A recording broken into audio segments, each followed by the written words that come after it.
OECD pukul mundur pernyataan IMF, yang pangkas pertumbuhan ekonomi RI.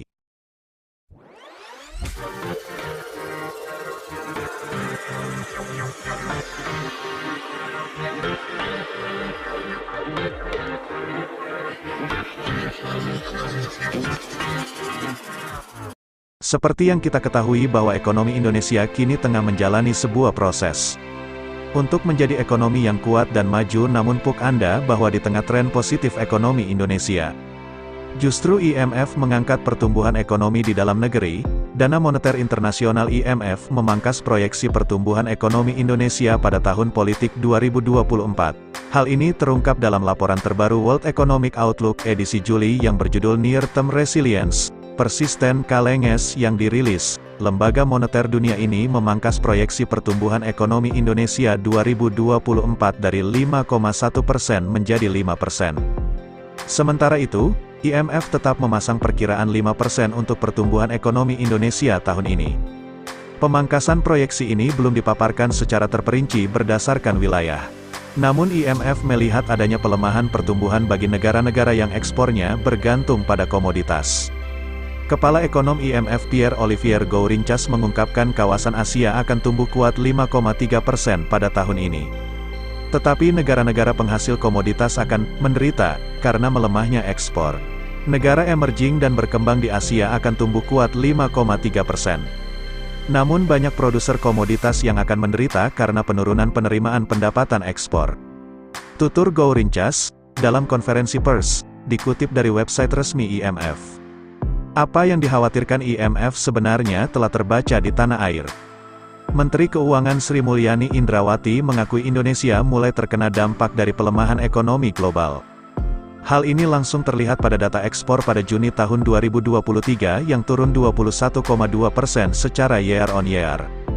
Ekspor sampai Juni 20,61 miliar dolar ini kontraksi atau turun 21,2% dibandingkan tahun lalu. Ungkap Menteri Keuangan Sri Mulyani Indrawati dalam konferensi pers. APBN impor juga turun tajam pada Juni tahun 2023. Menurut Sri Mulyani, penyebabnya adalah industri manufaktur yang khususnya berorientasi ekspor mengalami tekanan pelemahan permintaan global, jadi pasti terpengaruh dengan potensi demat yang lebih kecil. Efek pelemahan di neraca perdagangan ini sudah terpancar dalam penerimaan pajak. Tren penerimaan pajak mengalami penyusutan sejak awal tahun hingga semester 1 2023. Penerimaan pajak memang tercatat meningkat, namun peningkatannya tidak setinggi bulan-bulan sebelumnya. Kemenkeu melaporkan penerimaan pajak mencapai 970,20 triliun pada semester 1-2023. Angka ini naik sebesar 56,47% dari target APBN. Akan tetapi, jika dilihat bulan per bulan, pertumbuhannya tidak lagi double digit seperti awal tahun. Menteri Keuangan Sri Mulyani mengatakan, langkah-langkah reformasi penguatan ekonomi RI sejalan dengan syarat keanggotaan Organisasi Kerjasama dan Pembangunan Ekonomi OECD, sehingga Indonesia tidak perlu memulai persiapan dari dasar untuk menjadi anggota OECD. Sudah banyak bidang-bidang reformasi yang dilakukan oleh Indonesia, yang juga sesuai dengan kebutuhan kerangka kebijakan yang konsisten dengan OECD. Namun berbanding terbalik OECD justru puji ekonomi RI. Bendahara Negara menyampaikan Sekretaris Jenderal OECD Mathias Korman juga menunjukkan sikap apresiatif terhadap Presiden Joko Widodo sebagai pemimpin negara. Apresiasi tersebut mengacu pada berbagai kebijakan reformasi yang dilakukan Indonesia di tengah situasi ketidakpastian global, terutama terkait dengan reformasi investasi dan reformasi perekonomian secara menyeluruh. Menurut Menke, Sekjen OECD menilai reformasi yang dilakukan Indonesia sesuai dengan kebutuhan negara dalam memperkuat perekonomiannya. Menke mengatakan pemerintah Indonesia telah lama menjalin kerjasama dengan OECD. Indonesia juga terhitung sebagai mitra kerja utama dari OECD.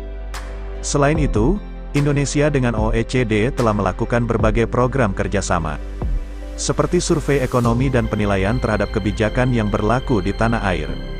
Indonesia melakukan asesmen terhadap kebijakan-kebijakan yang berkaitan dengan BUMN dan perpajakan, pergerakan modal, pengadaan publik, anti korupsi, dan lingkungan. Menimbang hal tersebut, Presiden RI berharap proses keanggotaan Indonesia ke OECD dapat berjalan dengan baik dan cepat.